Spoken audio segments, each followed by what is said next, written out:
Amados, para a gente não ganhar tempo, eu quero ler 2 versículos com vocês, 2 textos, e compartilhar uma palavra bem rápida, porque Deus já falou bastante coisa aqui hoje à noite, mas só para não perder a inspiração. Deuteronômio 8,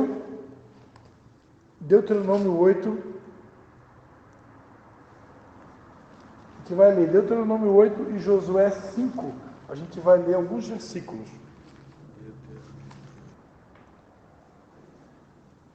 Posso ler? Deuteronômio 8, 7 diz assim: Pois o Senhor teu Deus te introduz numa boa terra, terra de ribeiros de águas, de fontes e de mananciais profundos, que manam dos vales e das montanhas. Terra de trigo, cevada, vides, figueiras e romãzeiras, terra de oliveiras, de azeite e mel. Terra em que comerás pão sem escassez, e nada te faltará nela. Terra cujas pedras são de ferro, e de cujas montanhas cavarás o cobre. Comerás e te fartarás, bendizendo ao Senhor teu Deus pela boa terra que te deu. Guarda-te de não te esqueceres do Senhor teu Deus, não cumprindo os seus mandamentos, os seus juízos e os seus estatutos que hoje te ordeno, para não suceder que depois de teres comido e estares farto, de teres edificado boas casas e habitado nelas, e depois de se multiplicarem as tuas vacas e as tuas ovelhas, e aumentar a prata e o ouro e tudo quanto tens, se ensoberbeça o teu coração, e te esqueças do Senhor teu Deus, que te tirou do Egito e da casa da servidão. Amém? Amém. Só o versículo 17. Não digas no teu coração: a minha força e o poder do meu braço me proporcionaram esta riqueza. Ok? Agora Josué capítulo 5, já na sequência, né? Depois de Deuteronômio já vem Josué. Josué capítulo 5. Josué capítulo 5. A gente vai ler só o versículo 6, tá? Só o versículo 6. 40 anos andaram os filhos de Israel pelo deserto, até se acabar toda a nação. Isto é, todos os homens de guerra que saíram do Egito, e isso porque não obedeceram à voz do Senhor. Pois o Senhor tinha jurado que não lhes havia de deixar ver a terra que, sob juramento, prometera a seus pais nos daria, terra que mana leite e mel. Amém, queridos? Então agora presta atenção aqui. Deus colocou no meu coração uma certeza, uma convicção muito grande. Na verdade, o próprio Espírito que tem falado não só através da minha vida, mas tem usado também outros homens, mulheres de Deus, para anunciar um novo tempo, um novo momento, uma nova fase, uma nova estação sobre a igreja brasileira. Amém? Então eu creio que essa palavra ela está totalmente em linha com o coração de Deus, né? Deus está nos introduzindo na terra, Deus está nos introduzindo em novos territórios, Deus está nos levando para viver o novo, para experimentar um novo momento, é uma nova fase em nossas vidas. Quantos recebem? Digam: eu creio, eu tomo posse. Amém? E aqui, nesse texto de Deuteronômio, tem algumas instruções. E a principal instrução é: guarda-te de não te esqueceres do Senhor teu Deus, não cumprindo os seus mandamentos, os seus juízos, os seus estatutos que hoje te ordeno, né? Para que não suceder que depois de teres comido, estares farto, e teres edificado boas casas, habitado nelas, depois de se multiplicar as tuas vacas e as tuas ovelhas, de aumentar a tua prata, o ouro e tudo quanto tens, se ensoberbeça o teu coração, né? E te esqueças do Senhor teu Deus, que te tirou da terra do Egito e da casa da servidão. Então, Deus é do caráter de Deus quando Ele está para nos entregar um novo território, quando Ele está para nos entregar uma bênção, para entregar uma promessa, para nos levar a um novo momento na nossa vida. Deus tem essa preocupação, como a gente viu aqui em Deuteronômio, de nos instruir antes. Olha, não esqueça que quando você estiver recebendo um prêmio da parte de Deus, quando você estiver sendo honrado, quando você estiver entrando no novo território, quando você estiver ganhando uma bênção, um aumento salarial ou qualquer tipo de promessa, primeiro, a gente não pode esquecer que não tem nada a ver com a gente, tem tudo a ver com Deus. Foi Ele. A palavra de Deus diz, porque dele, por Ele e para Ele são todas as coisas. Então, sempre diante de uma bênção, de uma vitória, de uma conquista, sempre foi Ele, sempre foi Deus, não tem nada a ver com a gente. Nós somos vasos de barro. Podemos ter os nossos méritos? Podemos, né? Mas tudo vem dEle, a inspiração é dEle, o poder é dEle, é graças à graça dEle, a sabedoria dEle, o conhecimento dEle, tudo vem dEle. Então, esse texto aqui do Deuteronômio é uma instrução, né? É uma instrução, olha, quando Deus estiver te honrando, não esqueça de atribuir toda a honra, toda a glória, todo louvor a Ele.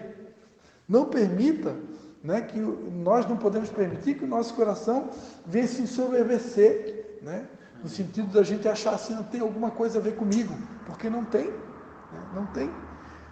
A palavra de Deus diz que as misericórdias do Senhor se renovam a cada manhã sobre as nossas vidas, e elas são a causa de nós não sermos consumidos, né? Se não for, a Bíblia diz lá em Apocalipse, né, que nós vencemos através do sangue do Cordeiro e pela palavra do testemunho. Então, se não é o sangue de Jesus sobre a nossa vida, nós estaríamos perdidos. Não fosse o sangue de Jesus. Amém? Amém. Se não fosse o sangue de Jesus, nós estaríamos perdidos.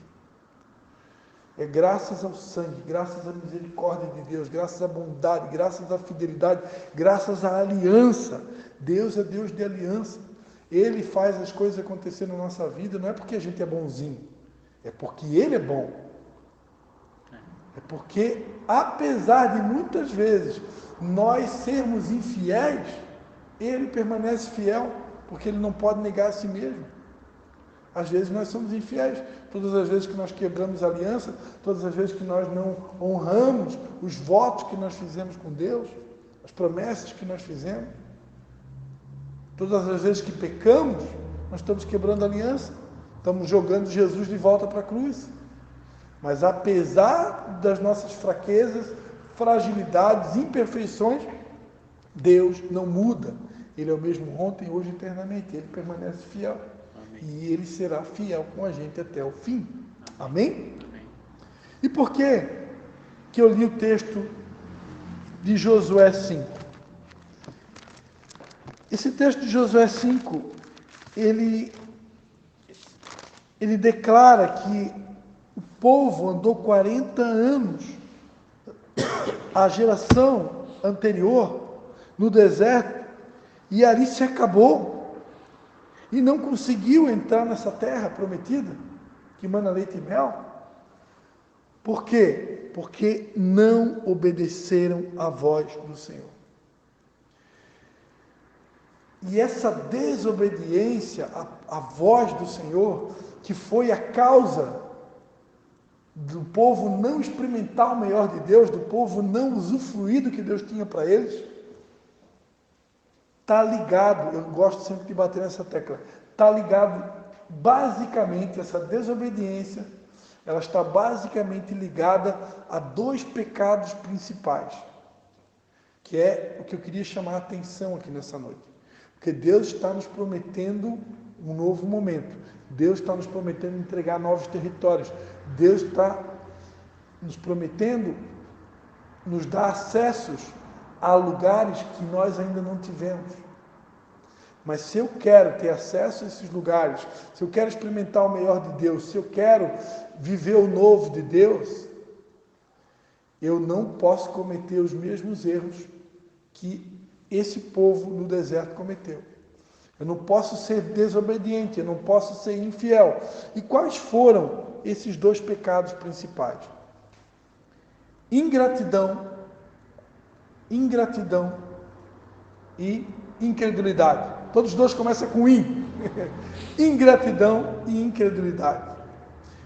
A palavra de Deus diz que sem fé é impossível agradar a Deus, porque é necessário que aqueles que se aproximam de Deus devam crer que Ele é um Deus abençoador, galardoador daqueles que o amam.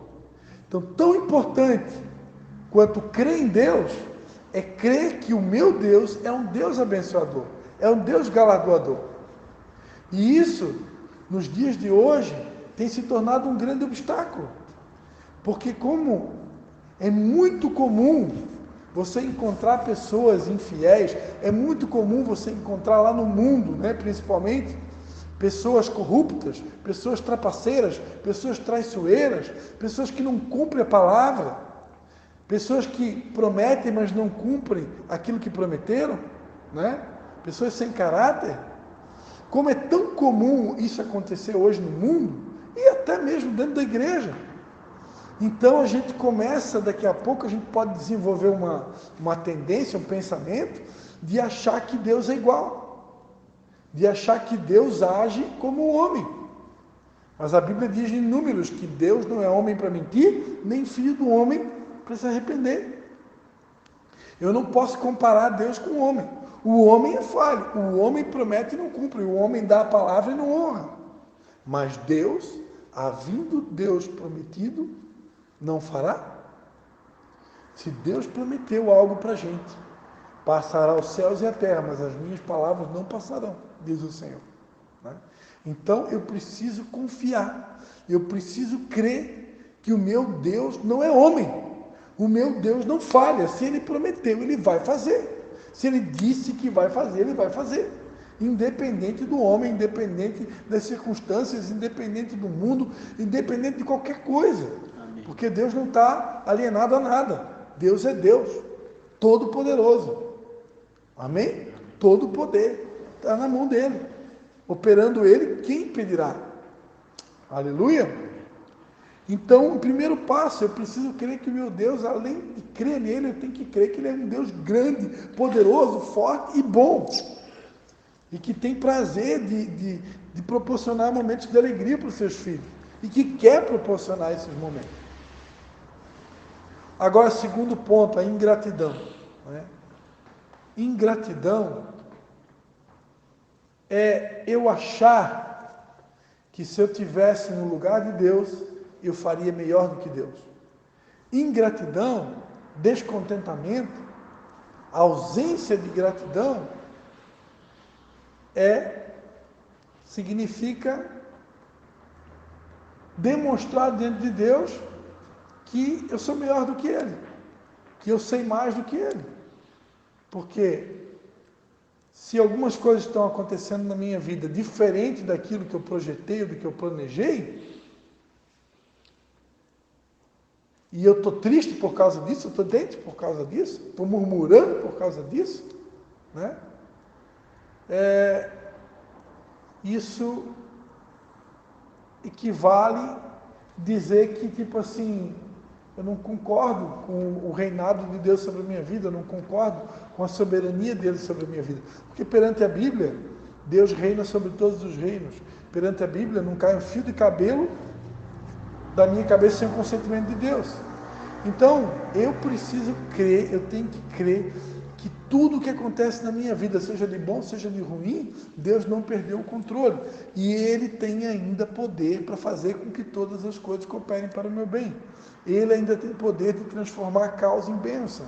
Então, eu tenho que crer que Ele está no controle, que apesar da luta, apesar da prova, apesar das dores, apesar da perseguição, apesar dos problemas, apesar da dificuldade, seja na área familiar, financeira, material, espiritual, emocional, enfim, física, tudo Deus pode fazer cooperar para o meu bem. Tudo Deus tem um plano. Lá na frente, a dor que eu estou passando hoje, a dor que eu estou experimentando hoje, ali na frente, logo ali na frente, vai servir de remédio para consolar alguém que vai passar por uma dor semelhante. Eu tenho que entender isso. Eu tenho que entender que cada prova que eu passo, eu tenho um propósito. Ali na frente, eu vou encontrar alguém que vai passar a mesma dor, a mesma prova, a mesma dificuldade, e eu vou ter uma palavra de esperança, eu vou ter uma palavra de ânimo, eu vou ter uma palavra de destino para aquela pessoa. Por quê? Porque eu passei e venci. Amém. Agora, para mim vencer, eu tenho que passar de cabeça erguida, eu tenho que atravessar a prova, eu tenho que atravessar a luta, agradecendo em tudo, dai graças, né? Agradecendo porque tudo Deus tem um propósito. E se alguém partiu, se alguém foi levado por Deus para morar com Ele, certamente chegou o tempo daquela pessoa, certamente ela cumpriu o propósito dela, e eu preciso aceitar, né? Eu preciso aceitar a soberania de Deus, a soberana vontade de Deus. E não adianta eu questionar Deus, porque eu nunca vou vencer Deus. Nós nunca vamos vencer Deus. Então, murmurar, reclamar, descontentamento é perda de tempo, e nós nunca vamos vencer Deus, né? Deus é Deus, e nós continuamos sendo homens. Amém? Então, que nunca nos falte a gratidão, que nunca nos falte a fé, e que nunca nos falte a capacidade de se render e obedecer. Porque quando obedecemos, a palavra de Deus diz em Romanos 12, 2, que a vontade de Deus é boa, perfeita e agradável. Você pode dar um aplauso ao Senhor Jesus? Pai, nós queremos te dar graças a Deus por essa palavra que o Senhor nos deu nessa noite, por tudo que o Senhor ministrou aqui nessa noite. Eu quero te pedir, Pai, por cada homem que está aqui, por aqueles que vão ouvir essa mensagem, acende a chama, Pai, de paixão nos nossos casamentos, nos nossos relacionamentos, Pai. Não permita que os nossos casamentos virem uma rotina. Nos ajuda, Pai, a sair da rotina. Vem acendendo a chama, Pai, do primeiro amor, Pai, nos nossos casamentos, nos nossos relacionamentos. Que nós possamos a cada dia se tornar cada vez mais apaixonados, ó Deus, pelas nossas esposas, ó Deus, pela nossa família, pelos nossos filhos, Pai. Ensina-nos, Pai, a educar os nossos filhos. Ensina-nos, Pai, a tratar com amor, ó Deus, os nossos cônjuges, Pai. Ensina-nos, Pai, a ser sacerdotes de verdade sobre o nosso lar, sobre a nossa família, Pai. Verdadeiros sacerdotes que governam o seu lar, ó Pai, na direção e na unção do Espírito Santo, Pai. Com sabedoria, com graça, com amor, com bondade, com generosidade, a fim de que cada gesto nosso venha glorificar o Teu nome. Amém. E finalmente nós te pedimos, Pai, em nome de Jesus, que nunca nos falte a capacidade de Te obedecer. Dá-nos ouvidos atentos à Tua voz, não só para ouvir, mas para Te obedecer. Que nunca nos falte um coração agradecido, Pai, e que nunca nos falte a fé, porque sem fé é impossível Te agradar. Em nome de Jesus, recebe a nossa oração e o nosso muito obrigado por tudo que o Senhor operou nessa noite. Muito obrigado mesmo, Pai, em nome de Jesus. Amém e amém. Vou dar a oportunidade para vocês agora compartilhar, se alguém quer compartilhar alguma coisa, né, de tudo que Deus ministrou aqui nessa noite, se teve algum ponto assim que Deus falou com você, que você gostaria de repartir, ou até acrescentar alguma coisa.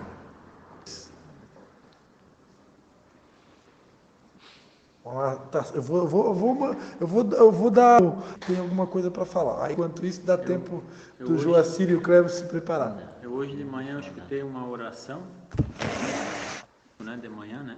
A oração e falava a respeito dessa palavra. Não é a mesma, mas a do povo aí do Egito, não tem? E agora eu não me lembro que falava da desobediência do povo, não tem? Do Egito, lá do Israel. Sim. E aqui o pastor falou agora também, né? Falou, né? Sim. Sim. Não, Josué. Incrível, né? Como as coisas assim, certo, alguma coisa para mim, né? Porque o Espírito Santo está querendo falar alguma coisa. Porque de manhã eu já acordei escutando isso e tanto agora de novo. Eu creio assim que Se a gente for olhar para trás, A desobediência, né? aqueles de nós que estão mais tempo na caminhada, que já recebemos promessas da parte de Deus, se muitas delas não foram alcançadas, porque algumas delas não chegou o tempo ainda, mas é que algumas não foram alcançadas porque em algum momento lá no passado a gente falhou, né? A gente fracassou. E essas áreas que são áreas que a gente às vezes tropeça. Digo nós, né? Nós porque ninguém escapa, né? O povo do lado de Israel, até que não acabou aquela geração, Deus não deu a ele não foi permitido eles ver a terra prometida, né? Por causa da desobediência, né? É um versículo que falava a respeito disso, né? E aquilo tocou para hoje de manhã. E agora eu estou ouvindo de novo. Então, alguma coisa aí. Aleluia. Deus no comando. Abre o olho aí, ó. Joaci, gostaria de comentar algo? Hoje estás mais na escuta. Na escuta. Cleverson.